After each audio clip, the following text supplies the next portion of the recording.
Hi. Hello, people. We're back. Yeah, with a new topic for you. And this one is the big C. The big C. In relationships, the big C. Not the usual big C, but... Okay, let's leave the pause for 2 seconds. Can you guess what it is? That's enough. Okay. Conflict. Conflict. That we never have. You're right. I don't know what you're doing. I'm having conflict. I'm building blocks for relationship. Whatever. Yes. Okay, so conflict, how it's managed, the impact it can have when it's not dealt with, the impact it can have at the early stages of a relationship or a marriage. All stages of a relationship, really. I think. But I think, that the early stage, if it's not handled then, it can create problems for later on, can't it? Yes, definitely. And I suppose if it's not managed well at the start, you don't get to the stage where you get married. To the couples that we know that have through the early parts of their relationship and courting, because they're having so much conflict and not managing it well, they're like, this isn't the person for me. Yeah, because the thing is, when you're in a relationship, before you're in a relationship, ideally you're thinking, I can't wait to have someone to spend time with, to walk through the park and hold hands, to go and see movies, someone to come with me to, those dinners, family functions and weddings and all that. And then you meet someone and you're doing nothing but argue. Yeah. So it's not going to last, is it? Because it's not the dream that you had. Yeah, and then it goes through that turmoil of, as Christians, as believers, praying and seeking God about the partner. Then you find the person who you think is that prime, the ideal candidate. Yeah. And then after the romance and the honeymoon of getting to know you, the excitement. Yeah. Then when you get more comfortable and familiar and you dig a bit deeper, that's when you sometimes have more conflict. And then that's when you're like, hold on, this wasn't how it was the first 3 months. But the biggest one I think for us as well, or certainly for me, is the conflict started to kick in when we started planning the wedding. Yeah. So now we've decided that we're going to get married and spend the rest of our lives together. And now the conflict's kicking in because we can't agree on certain things around the wedding, or not even that we're not agreeing, but there'd be certain frustrations, for example, that you're not taking this seriously, or you're forcing me to have like the cheap invitations when I want the expensive ones, the guest list you've got, you want everyone to come and we can't, everything around the wedding has the potential to cause conflict. I think in general, what conflict does, it makes you lose sight of what God is doing. Yeah. Because when you have conflict, you don't think objectively. You think about self. Yes. My emotions, my feelings, what he or she said. I can't believe you did that, and it's all about me, me, me, me. Even if it's not intentional. Yeah. The starting point is always, I can't believe you said that to me. I can't believe you made me feel this way. Yeah. And I think that's when you lose sight of what God is doing, because it's not about the other person. It becomes about my hurt, my offense. And we'll talk a bit about offense a bit later on, but I think that's a massive area when it comes to relationship that we don't cover or don't, in dialogue with couples, don't really go there in that sense, So we're speaking quite generically. Let's get into it, because I like detail. Yeah. I like detail. And maybe to start with our example of what conflict was like for us to begin with in the early days. Why you laughing? Okay, no, I'm just... It's good that you can laugh about it. It's laughing through tears. And the thing is, in our other video, which one did we talk about? The conflict where we didn't speak. I think in quite a few videos we've mentioned that. Yeah. Well, briefly... I can't remember which one it was. That's cool. But briefly, we basically, the first early stages of our marriage, we argued a lot.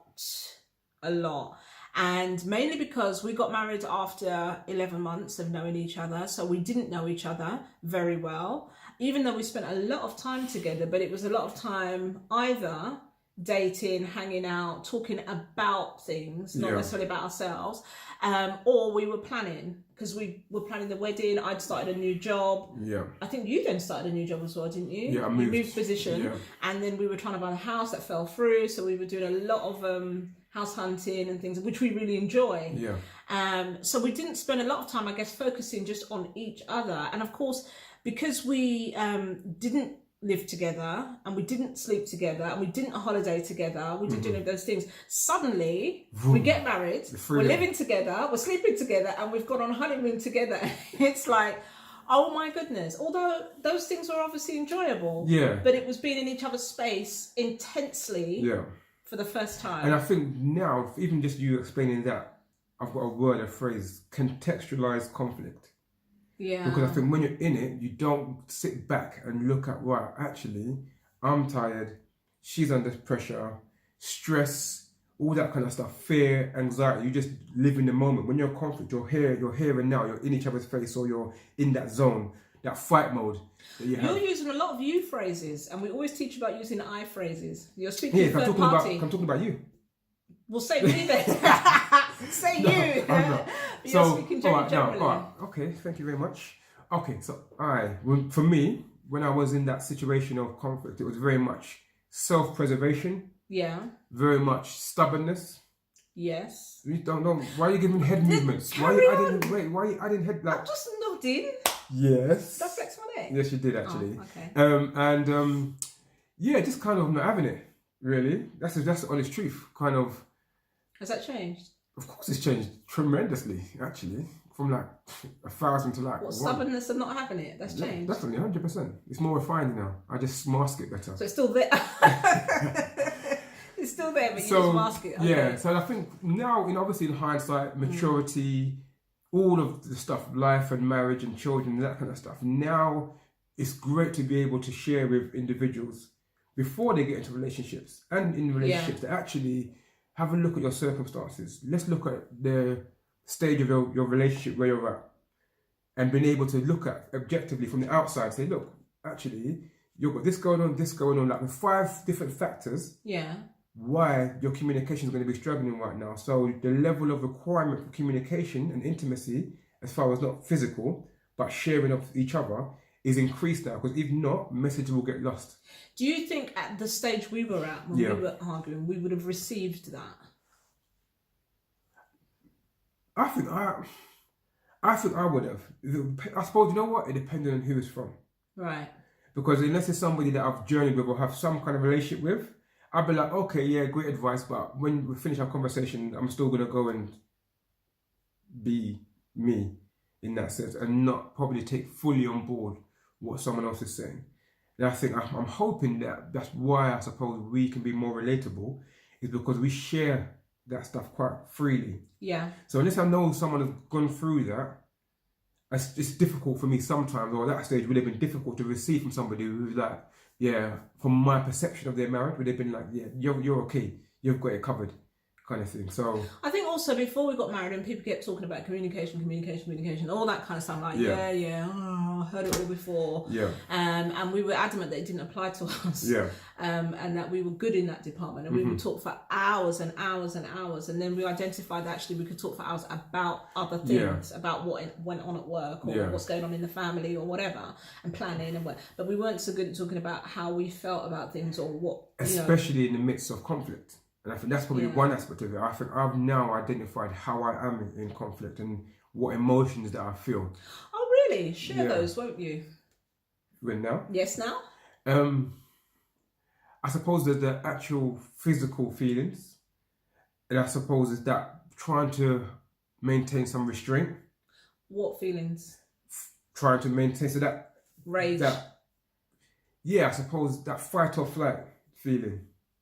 Kind of thing where avoidance, avoid it, okay, like walk away, which you never do. I never do. Yeah. So I've got to manage it the opposite way, which is actually contain my emotions to the point where I can communicate and get my message across without attitude, which is hard, without defending myself or justifying why I said or did what I did.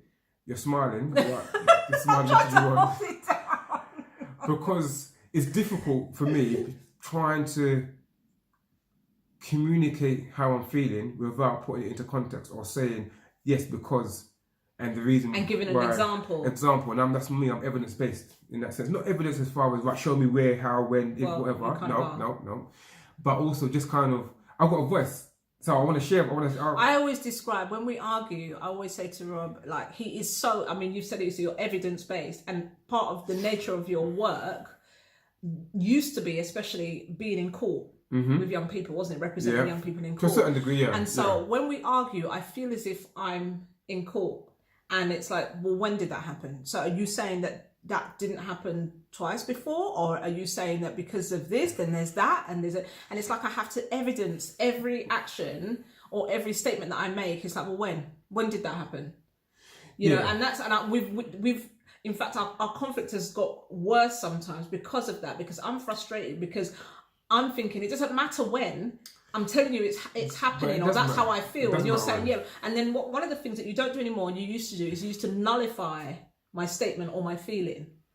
And I'll say, no, but you can't tell me that I don't feel that way. That's how I feel. Whether it's justified or not, it's how I feel. And you're telling me, well, no. And I'm saying, no, but yes, that's how I'm feeling. No. You can't tell me I'm not feeling that way. I suppose that's where people go wrong or relationships break down, because there's not an understanding of where somebody's come from. When it comes to conflict. Yeah. So learning it's like Kung Fu, like MMA. Knowing your opponents, not your opponents, the person that you're in the ring with. When did you become some kind of martial artist? Well, you see, these are my hidden secrets that are coming out. Okay, go on. So it's just about understanding the style and the character of the person that you're around.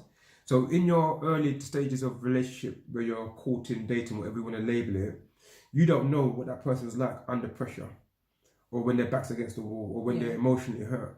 And when you study somebody long enough, or with somebody long enough, you start to identify scenarios that will make them feel a certain way. And sometimes you don't get that unless you go through the process. Until you work actually, right, I know that doesn't work, I won't do that again. And unfortunately, many relationships don't last a distance, even though whether it's engagement or marriage, because at that conflict stage, they're not in a position to compromise or show some kind of understanding or flexibility. But you've made a good point where you see a certain behaviour and you note that internally and say, right, that doesn't work. Response, yeah. No, but it's a good point. That doesn't work, so I'm not going to do that again.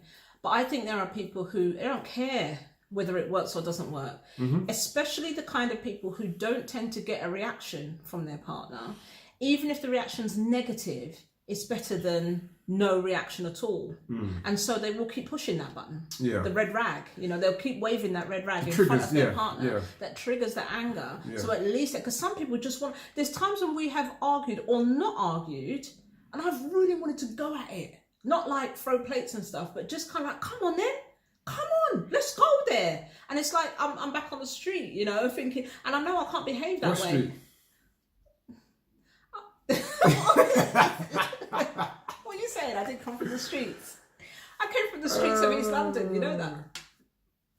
I know, I've transformed so much that you can't even identify with it. Well, yeah, if anyone watching this knows me, they'll know. Alright, let's see, back in conflict environments.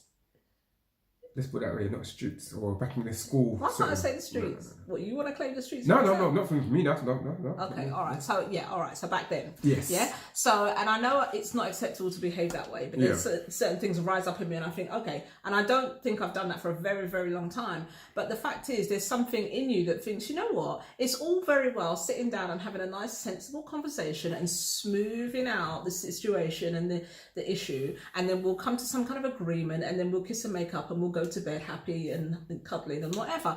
But actually, the reality is that doesn't always happen, does it? And the reality is, if you're in a Christian dating relationship, you have certain boundaries in place. You don't have the option to, you might be able to kiss, but you can't go to bed and make up. So you have to be even more skillful. Yeah. Because there's not that, okay, the makeup sex is great, because we argue because it makes that something. I've never really understood that makeup sex thing. Because I'm vexed with you, don't touch me. So in that sense, you have to be probably more skillful in the early stages than you are at the later stages. And again, couples fall at that hurdle so many times, because you have a situation or something that comes up and then you resolve it, and it happens again and again, and it might happen 10, 15 times, and then when it happens that 10th time, that's it, I'm done. And it's a big explosion, where some things, it takes 15, 20 times for you to realise this isn't working. This ain't working, yeah. But the thing is, then you get the common phrase of, well, if it was me. Yeah. If it was me, and I always say, but you didn't marry you. Yeah. You're not dating you. You're dating a completely different character. And so what we found is that people tend to if it was me, I would do this, or I would respond this way. And they cannot fathom why their partner doesn't respond that way, or doesn't accept what they're putting on the table, or whatever it is. Yeah. And it's, like you said, studying your partner to understand, who is this person? Yeah. What frustrates them? what causes them to curl up in a ball and shrink, and all of the different responses that you would tend to get around conflict. And another thing we teach is identifying what type of character you are, so that you understand the characteristics of that character and can potentially avoid that person charging like a bull, you know, like a rhino, and then also shrinking up, you know, or being like a goat, where you're just butting, and you know what I mean? You're not too fussed about everything else. But it's hard, because if you don't know that person, if you don't study them and get to understand who they are, what you're dealing with then is a constant, ongoing, year after year battle of, well, why can't you just be like this? Or why can't you just do that? If it was me, I would do this. And that's the thing, I suppose. The difficulty is that takes time. And some people But when does that start? When does that study begin? Well, the thing is, it's only when the rubber hits the road, isn't it? When you have your first argument, it's like, oh my gosh, wow, I didn't realise you had when should it begin? The thing is, how do you can talk in theory, you can have the theory debates and talk about past conflict relationships when you've had difficulties before. Theory, it's all theory. When the practical comes and you're in the midst of it, you lose, the study goes out the window. Yeah, but what I mean is, we constantly talk about, when you meet somebody, dating is like collecting data on another person. And once you're not trying to test them, you're not putting them in situations that will force them to behave in a certain way so that you see how they respond, because nobody wants to be tested like that. But what you could be doing is looking at your data, looking at the makeup of the person. So this is why we say, don't keep going to the cinema every week. Because there isn't any opportunity to talk, to converse, to interact with each other, to even get frustrated. If you go to a restaurant, for example, and the customer service isn't what you would like, how does the person respond? If you go to a family situation, like at Christmas, or you have to go into, you know, whatever, barbecue, and there's an irritating character, how does the person respond to that? Yeah, but I suppose you can see that from whether it's that communication thing again, because if your spouse, the person you're dating, talks about the frustrations at work, and my manager or my colleague did this, and this is how I responded, and I just shut them down, I told them about themselves and blah, blah, blah. Then you have an avenue, that's where the communication part comes into it, is in the sense of, that's a situation at work, but translate that into your relationship, into your home. When I do something that might upset you or make you feel a certain way, would you then manage me or deal with me the same way you dealt with that work colleague? And then it's about me then saying, actually, you know what, no, because if you did that to me, it would make me feel, and I would then respond in this manner. So, let me jump in there. So are you saying that if you see certain behaviours in someone you've met, as in around conflict, the way they respond to certain things, are you thinking, right, I'm out, I don't like the way they respond? Or are you thinking, and then you go on to what you just described, where you could actually say, so, well, I'm a bit concerned that if you deal with... No, see, that's why I would say stop there. Even that would be get like, out? I know, I'm a bit concerned. That starting point would be like, concerned. If someone said to that you, our situation, and that happened, and you said to me, I'm a bit concerned. Like in an early stage of relationship, babe, you know, I'm just a bit concerned. I'd be like, I look you like sideways, and my neck would like. What does that mean? That look? Mean like. Who are you to assess me? Not who you to assess me. Like, don't put yourself in that situation and relate, because my relationship with my work colleague or my boss is different to my relationship with you. It's about the approach. And I suppose that's where the skill would come into place around the communication again. You'll hear communication probably 1,000 times in this video of how you package that. Because I suppose the situations where we're watching a movie. Something would happen in the movie. Like the guy would do something dumb or the girl would do something dumb, and you're like, babe. If that was me and you, I'd be like, come on, man. It's a Hollywood, blah, blah. So it's about how you package it, how you approach it. Kind of thing. It might work for some people. I'm talking about for me. Yeah, but what about if in the early stages we were on a date? Yeah, we went to the cinema or we were watching a movie, and something happens in the movie, and I start shouting at the screen, and do you know what I mean? Getting really worked up over something that's happened on the screen. Would that make you think, second date? It wouldn't make me think, but I would just be like, okay, I'd be a mental note. Okay. And that somehow, at the time, for our time, I would just weave it into conversation. I wouldn't be like, you see what you did in the cinema? That don't work for me. I would be like, okay, like, and that's what's communication. Strike one. And it's costly. Again, I would say the research part of it is fun. I think it's enjoyable when you get to know somebody. but we do it for the nice stuff, I think. Especially, I will say, I'm not talking on behalf of all men, I'll talk about for myself. Yeah. The price that it takes to go deeper, the environment, the setting, the hunger, the temperature has to be right for me to be in a place where I want to go deep like that and start talking about family dynamics and conflict in family dynamics and your working environment. And so you're saying that if you went on a first date with somebody and they said, so what's your 5-year plan and do you want children and all that? You're out? Yeah, second, third date. I'm not really, not out, but I'm then magnifying that into married life. I'm magnifying that into, right, we've got a commitment now. There's emotions, deep emotions involved. What is this? Are you going to be grilling me about my retirement plan when I'm 25? And what your financial security, my war chest is going to be, or what? So I mean, so I would magnify that. I think, right, it's cool now. We've been in situations where people have been in relationships that, I love it, this. I'm like, okay, cool. Yeah. Right now, you love it. Yeah. Cool. Yeah. When you're married and you're getting it every day. Before marriage. Or a few months in. When it magnifies, it's like, right, so just about tempering, and especially when it comes to conflict. Yeah. People are like, especially as Christians, like, oh my gosh, the enemy's coming. No, it's not the enemy coming in. Yeah. It's just you tempering how you manage things, how you communicate, adapting. Because we say 2 lives are coming together. Yeah. You can't see my hands. 2 lives. You can't see the other hand. are coming together. Yeah. And when you've got your rough edges, the way that you do things, your family dynamic, your fight or flight mechanisms growing up. So you're talking about maybe 20 years, 25 years of doing things your way. Yeah. And the same for the partner. Coming in together and finding a happy medium is going to be conflict. How you manage that will So determine... we need to talk about how you manage that. I thought we have. Which I think might be a different video. It's like, we've talked about the theory of it and the whole idea, but I think maybe some examples now of how we've managed conflict. So that's going to be definitely another video. Yeah. So what would, for you, if we're going to wrap this up now, be the 3 nuggets of wisdom you would pass down to a couple at any stage? Dating, engagement, marriage, first 5 years of marriage. Yeah. What 3 nuggets in managing or dealing with conflict would you give? Nuggets. Nuggets as in 1 sentence each. Well, yeah. I would say put the focus on you, not on the other person. So don't be quick to judge how they respond and what they do or what they've done to irritate you. Okay.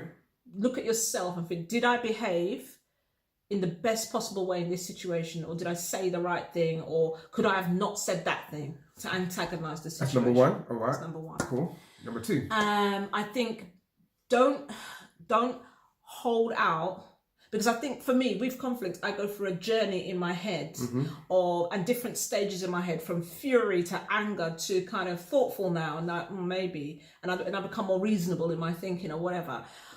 Try and get to that stage of assessing the situation fairly so that you can be prepared to reach out and say, okay, even if you're not at the stage where you could say sorry, but at least extend the olive branch and say, okay, can we talk a bit more about this? Rather than go into a week-long sulk that achieves absolutely nothing. Okay, that's number 2. Number 2. Number 3.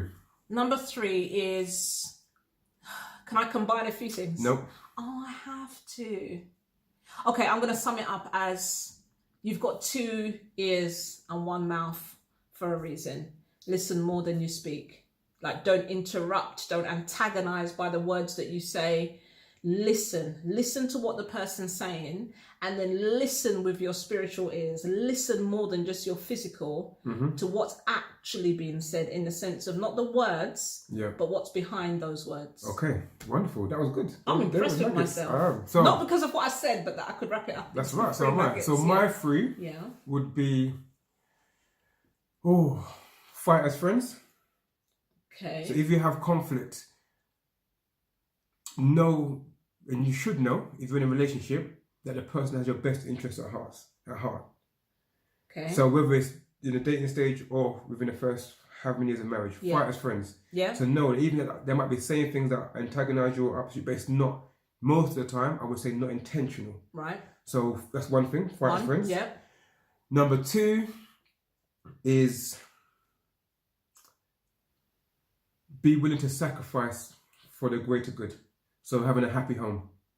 Okay. Yeah. So for me, my motto to most of the guys, all of the people that I speak to that are married or preparing or dating, your home should be your safe place. Yeah. So if it means you biting the bullet, taking an L, or what feels like taking an L, a loss, babes. Oh. It's okay, I'm rubbing it. See, because I used to be from the streets, I'm not anymore, so I don't understand all the lingo. That's not the streets. Taking an L. Taking an L. Taking a loss for what feels like taking a loss, i.e. saying sorry, even though you feel like you're justified in your point, and being a peacemaker. Is that number 3? That's number 2. Oh, okay. Being a peacemaker. Yeah, being a peacemaker, or and what does that sacrifice mean? for the greater good. Being a peacemaker, what does that look like? It means being able to say sorry. Yeah. Being able to reflect quickly. Mm-hmm. So if you've had conflict in a bus stop, being able to be quick to kind of pick through it and respond. Okay. Yeah? So that's it. That's happy home, taking it L, and being a peacemaker. Mm-hmm. Number 3, I would say, it's a tough one. That's why we keep arguing. Yeah. It's a 3. Yeah. Number 3, I would say, being able to offer grace. Yeah. And I think that's an exit. I think being able to, in the midst of conflict, being able to offer the opportunity for change, creating that environment where you can communicate and work through stuff. I think patience comes into it, doesn't it? Yeah, offering grace. I think allowing a person to mess up and have an off day, allowing your spouse or the person who you say you love and is God's gift and all that kind of stuff, being able to not highlight that they've flopped or they've messed up or if they've kind of gone out of there. So for example, if we've had conflict and you've just gone, you've lost it and you've gone into one and lost all restraint and gone into one. I don't do that. I'm just saying, well. No. Yeah. No. I'm just my nugget. No, but can you clarify, because people might think I'm a raging. I'll clarify at the end. Yeah, but allow that person to lose them if the opportunity to mess up and not be like, I told you so, or hold it against them. Offering grace, I think, is the greatest gift in a relationship that you can offer. Okay. That's number 3. And to clarify, no, you've lost it when you made that animal sound. Oh yeah, at the beginning. Oh yeah, that's not. Yeah. But that's it. So I hope it's been useful. Managing conflict is about managing self. More importantly, your responses and that kind of stuff. And the Bible talks about a calm response. This is, don't quote me on this. Yeah.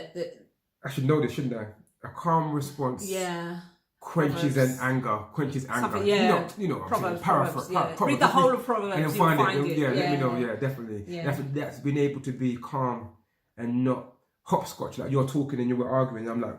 Yeah, but the thing is, hold on, I know we're supposed to wrap this up, but I've heard of situations within couples where the person's understanding of being calm is to literally sit and just look at them and look at the person while they're talking. They're not reacting, they're not responding, but they're being non-responsive in a sense of it. And the person who's talking now just gets more and more irritated. Yeah, true. So I think you're right that you need to remain calm, but what does calm look like? And the thing is, the only way to really know is to ask your partner, how would you prefer me to respond when you're feeling this way or you're feeling that way? Yeah. Because you can read 1,000 books and watch 1,000,000 videos and talk to several couples, but actually you're married to your partner, you're in a relationship with your partner. Yeah. So what I would do, because of who I'm married to, is not what someone else would do. And that's, again, the communication is identifying that you are you and he or she is he or she, and your relationship is so unique to the two of you definitely. That the only way that you can begin to get things on the right path is by asking each other. And it seems odd, I know it seems a bit weird, but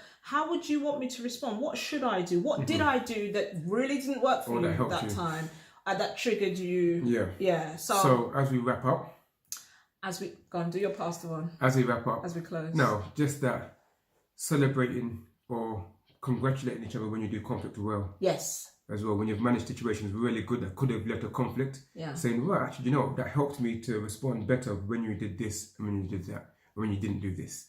So, hopefully it's been interesting. Yeah. It's been useful. You've got one thing I want to add as well. No, I just want to add because I might forget, is that when you're in conflict and even just after conflict, I know for me, there's times when I feel like we will never be the same again. I'm so upset within or so whatever that I think how, like, it just feels like I will never get back to a really good place with you again. Yeah. Every time. Yeah. And yet we do, obviously. But when you're in that, be careful not to respond when you're in that place, because you can end up saying things or making rash decisions like, you know what, I just can't do this anymore. And you start using that kind of language. I can't do this. I can't stay in this. I'm going to my mum's, whatever it is. That's going to be another video. That's going to be part of some other video that we do anyway. So cool. Okay, so let's do it. So then you wrap up now, because I've tried 4 times and you've just cut me every time. Okay, see, the way to wrap up is, this is the end of this video. See you next time. Bye.